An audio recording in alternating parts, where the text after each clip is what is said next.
With the theme of this season, and especially the past few weeks, being a high-rolling casino environment, it got me thinking. There's a lot of luck that goes into that sort of thing. And, in general, there's a lot of luck that goes into Big Brother. Every player needs to rely on luck, whether it's obvious or not. It could be as in-your-face lucky as a crapshoot HOH win, or it could be as subtle as just the right person not getting picked during the Veto Draw. Luck affects every aspect of the game though, and I don't think there's any point in denying it. Great players are the ones who can get their way no matter where the luck falls, but that's not to take away from other players. Good Big Brother players sometimes just need to catch a lucky break in order to steamroll their way to the end. And that's what makes Big Brother work at the end of the day. Without any luck involved, we would see some incredibly boring seasons. Luck can be what gives the underdog that last chance to survive in the game, and as a fan of the underdogs, I don't see a problem with a little bit of luck. On the flip side though, some players can get very unlucky, like game-ending unlucky. And at the end of the day, it does hurt to see a player leave the house due to an unlucky situation that they didn't put themselves in. But if I'm gonna be okay with my favorite players getting lucky, I'd be a hypocrite to be too upset when they have a stroke of bad luck. All things must have balance, so today, we're going to be looking at the unluckiest players in Big Brother history. Oh my god, the worst possible scenario. I'm going to be breaking this video up into 3 categories. The first and third ones will be pretty short, while the real grunt of the game-ending unluckiness will be in the second section. To start things off, let's look at the very straightforward and numerical unluckiness of the Veto Draw. I've got a list of players here who were just extremely lucky when it came to getting picked to play in the veto. This does not include if they were on the block or HOH, this is just when they were a bystander for the week and could only get picked through the Veto Draw. First off, I'll mention Casey Clark, who didn't get picked to play in a single veto for the entirety of the pre-jury phase of Big Brother 20. Imagine how many veto wins she could have ended up with if she played in those. Moving on, we've got Big Meech in Big Brother 18 and Holly and Sis from Big Brother 21, who each went only 1 for 7 in veto picks. That's a pretty low number. McCrae Olsen and Frankie Grande won up that in their respective seasons, as they were each only picked once out of 8 eligible veto draws, a 12.5% success rate, which is pretty freaking low. My boy Cody. Derek. Oh, Derek! Victoria. Oh my god. It exists. Eric Stein in Big Brother 8 also only went 1 for 8 in veto draws, but the incredible thing is that Eric, who was never the HOH or on the block come the veto comp in the beginning of the game, didn't get to play in a single veto all the way up until the final 7 when Zach threw Eric a bone and picked Eric with his house guest choice. I always considered Eric to be the unluckiest veto player up until we got Nicole Anthony on Big Brother 21. She was picked to play in the very first veto comp before she was never once picked again, sitting out of the next 8 vetoes, giving her a 1 in 9 success rate, the lowest of all time. Those are some unlucky players. Just as a little comparison, compare this to Tyler Crispin, who was picked to play in the veto 6 out of 8 times in Big Brother 20, and then picked to play in the veto 6 out of 7 times in Big Brother 22. Here it comes. It's me. House guest choice. I pick you. Woo! Jessica. Yeah! Zach. And Zach.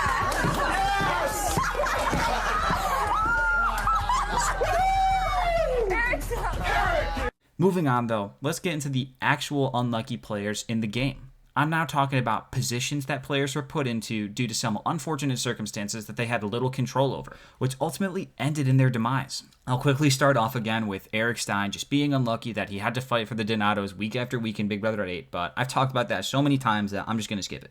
In the first week of Big Brother 23, we have Travis, who got screwed as every other option to go home was basically granted safety. Brent smooth-talked Frenchie into getting the target off his back, Christian won the wildcard comp, Derek X not only got picked to play in the veto but won it, and then took Kyland off the block, keeping everyone safe basically. And to top it off, Frenchie was leaning towards nominating Hannah instead of Travis, but his alliance talked him out of it. A lot had to go really wrong for Travis to be put up on the block and sent home, but it happened. That's unlucky. I want to know if you've ever heard of something called the BB Surfer's Curse. I have. I'm a little familiar with it, unfortunately. In Big Brother 16, we've got Amber, who got super unlucky that Beast Mode Cowboy chose to fall in love with her, and then the detonators took advantage of that by using it as a scapegoat to target her since she wasn't reciprocating the feelings. There was other stuff too, obviously, but just in general, it was an icky situation and definitely bad luck for her. Kalia, Shelly, and even Portia in Big Brother 13 to an extent all got some pretty bad luck when the duo's twist came back at the final 6, saving both Jordan and Rachel and setting up the path for Rachel's eventual win, taking them all out in the process. Except for Portia, who got second, but she lost. It doesn't matter. Brittany Haynes in Big Brother 14 got very unlucky that there was a second veto during the week of Dan's funeral, and got even more unlucky that Ian won it, as when Frank teamed up with Dan later in the week, they couldn't send Ian home and instead had to go for his closest ally, Brittany, and evict her, whereas she was in a really, really good spot otherwise. I'm the biggest idiot. No, you're not. Don't say that about yourself. And I was crying at the guy's funeral. Now, that stupid trick question at the final 4 of Big Brother 9 cost Sharon the HOH win, which led to her eviction later that week. Not only was that stupid unlucky that they went with a trick question at the end, but it was also incredibly unlucky that Ryan was smart enough to go for the Hail Mary on that last answer to keep himself in the game and then win the competition. Next, we have quite possibly the unluckiest house guest in all of Big Brother, and that's Jesse Goddard. He was just an unlucky machine, as America, through Dan, basically got him nominated and then evicted early on in Big Brother 10. Then, in the next season, when he got another chance to play in Big Brother 11, the exact same thing happened, except this time, America basically just gave Jeff the power to send Jesse home for free. Like I said, Jesse may just have to be the unluckiest player in Big Brother, as he was taken out by a twist in back-to-back seasons, and it was all due to outside influence, and had little to do with actual bad gameplay in the house, because honestly, Jesse was in a great spot both times, and had he gotten a break even just once in either of those situations, he very well could have gone all the way and won the game. Not a guarantee, but a possibility. Let's see how America voted for you, okay? All right, let's see. America has voted to evict Jesse. I'm worried about the mystical wand power, or wizard man, or mystical being, or the unicorn that's gonna come out of nowhere and say, Jesse, you're gone, go home. That's what I'm worried about. Jesse, you are evicted from the Big Brother house. Next, we've got a quartet of unlucky players. Jody, Glenn, Cameron, and David. The Night 1 boots that never really got a chance. Glenn and Cameron at least had many competitions to earn their safety, but unfortunately weren't able to pull through. But I'd still call them pretty unlucky. David was doubly unlucky, as the first competition that sent him home immediately was basically completely blind, so it's almost like a crapshoot to begin with.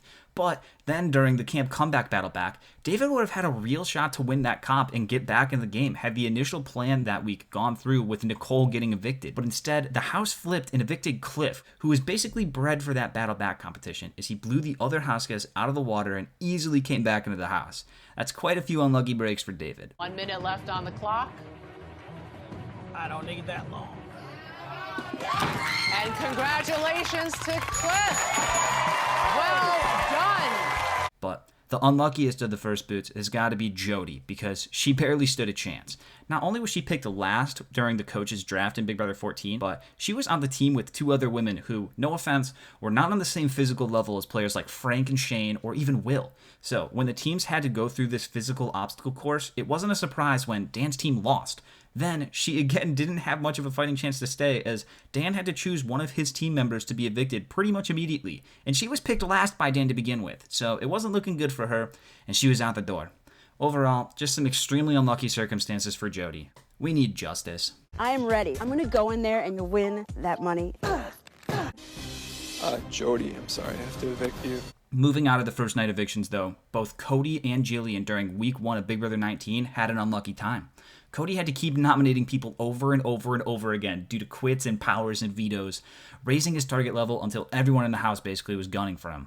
Jillian got unlucky that Megan, who was sitting next to her on the block initially, quit the game, where she was likely not going to win the veto and likely would have gone home that week through the vote, saving Jillian. Quite honestly, though, that entire first week of Big Brother 19 was just an ooze fest of unluckiness for a handful of victims. Next, though, we have Nick Uhas in Big Brother 15. He got unlucky that there was an MVP twist that America got to vote on, and even more unlucky that Rachel Riley's sister Alyssa was in the house, who America was obviously going to vote for week after week after week. His buddy Jeremy was the MVP target in week 2, but after Jeremy won the veto, Nick was unfortunately the second choice for Alyssa, and the majority of the house flipped on Nick, who was then sent out in 15th place, after being in arguably a pretty good position otherwise. 4 times in Big Brother history, the HOH did not nominate the person who went home that week. 2 of those 4 times happened in season 15, where the MVP nominated 2 people that went home. I was one of those people. No hard feelings, Alyssa. And oh yeah, how could we forget Derek X? In this last week of Big Brother 23, at the final 10, Derek X was Sarah Beth's target after Alyssa won a competition to keep her safe. So, he really needed the veto draw to go well for him. But instead, himself and his only two hopes of people that would potentially not put him on the block, and Tiffany and Hannah, also were not picked to play for the veto. Just so sad for our boy. No. Sorry.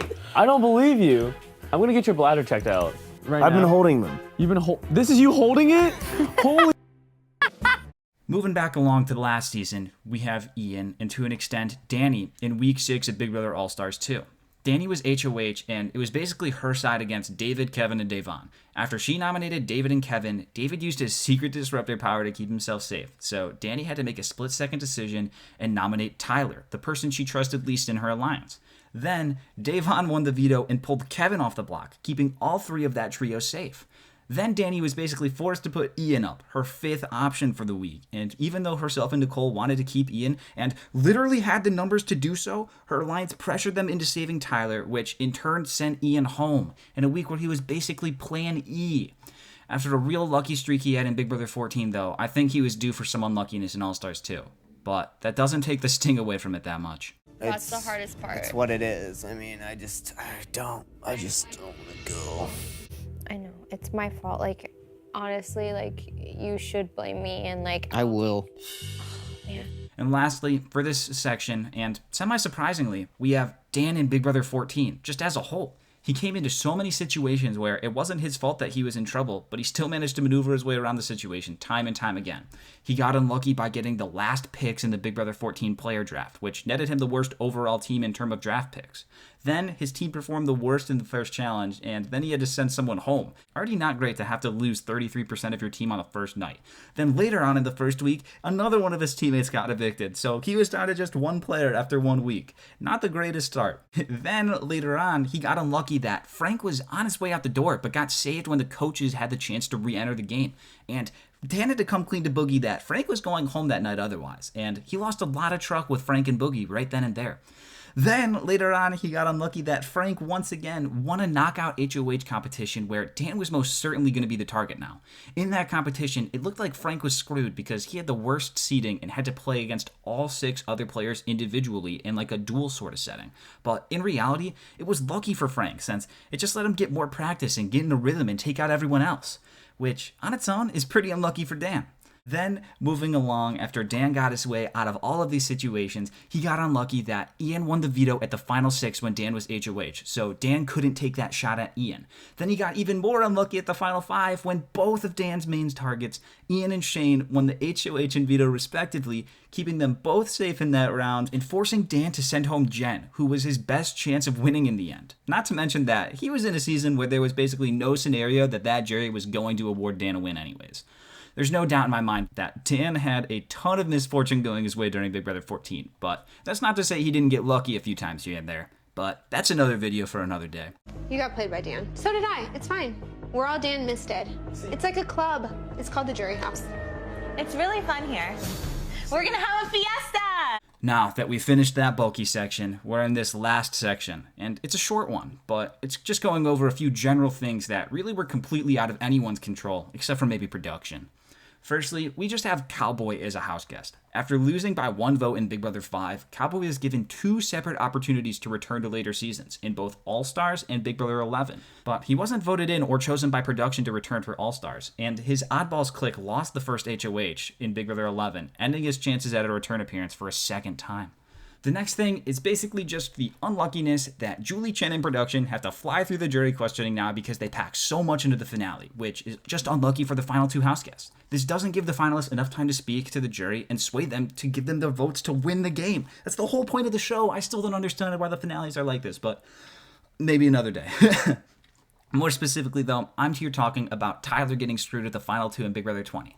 Now, I'm not going to sit here and tell you that, given more time in the final juror questioning, Tyler definitely could have flipped 1 more vote and won Big Brother 20. But I'm not telling you that either.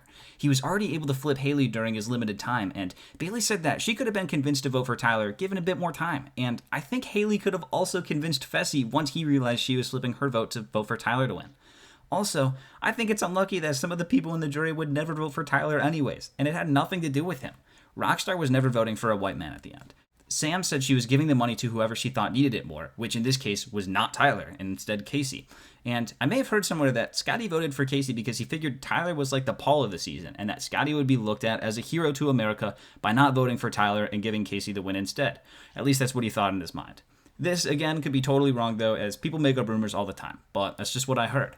And while yes, Tyler could have managed some of the jurors better, I largely think that a high percentage of the jurors that voted against Tyler were never going to vote for him to begin with, and I think that's pretty unlucky. I really didn't think I would have Rockstar's vote, didn't think I would have Bailey's vote. Other than that, Fess didn't know he was going to be so bitter. Next, in the Big Brother 23 preseason, we had potential house guest Christy receive a false positive COVID test just days before entering the Big Brother house, leading to her being replaced by Claire. Definitely an unlucky situation that would have devastated me had I been the one who had been kicked off early for it. But as a viewer, I can't say I'm too upset that we got Claire instead of Christy. And lastly, the last unlucky group of people are us, the viewers, as we were incredibly unlucky during the triple eviction of Big Brother 22. Having a triple eviction fall right into place during All-Stars 2 when the committee was finally going to turn on one another with Tyler winning HOH after him and Christmas failed to send Nicole home robbed us of the implosion we had been waiting months to see. A week full of real drama right out the front door, literally. We could have gotten some vintage Danny Donato, and it would have been actually fun to watch. That could have exposed Cody's positioning, at the very least a tiny bit, and it could have actually caused some waves instead of everyone just falling in line after Tyler won HOH and basically just throwing Danny to the wolves as she had no opportunity to campaign or blow up people's games or fight or anything. It was just sad, but I really should have expected it. It's also doubly a shame, too, because then that just set up Tyler and Christmas as the obvious outsiders for the next couple rounds, so we didn't even get to see a cool battle with the committee then. I don't know. I just consider that to be unlucky for us viewers, and I don't think many would disagree. But enough complaining from me. We've seen a lot of bad luck in the Big Brother house, but that's just a part of the game. It happens. Sometimes you just get screwed. But we've seen players get around their bad luck by putting their foot on the gas pedal and making things work anyways, and that's the sign of a great player. And hey, for all the bad luck that happens in the Big Brother house, someone else has to be on the other end of it and receive a lot of good luck.